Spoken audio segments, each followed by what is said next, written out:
People ask me a lot what the movie's about, but it's hard to describe the plot, mainly because it's so simple. Two people move to a big city.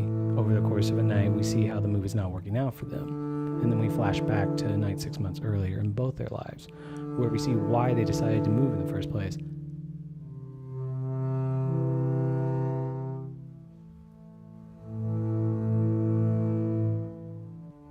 Normally people think of this in terms of the big move to New York or Los Angeles. Here it's a smaller town, Austin, that they move to.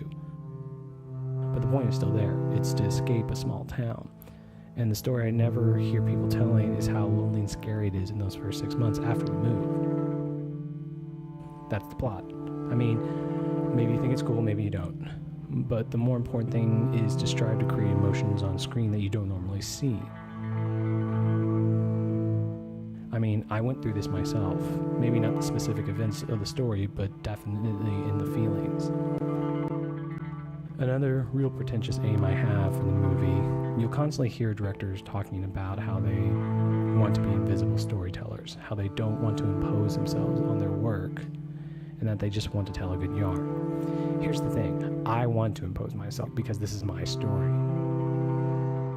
I feel like movies are stuck where the novel was at the end of the 1800s, where a lot of novelists said they wanted to be invisible storytellers, but then modernism came in, and now we can't imagine not knowing who the person telling the story is. That's all we think about when we read a book, what the author's saying and how what they created is or isn't connecting with us. That's my goal. I want to connect with what I felt, with what others feel, viewers, you, anyone. And finally, you might be asking why we have pictures of lemurs, sloths, and kittens.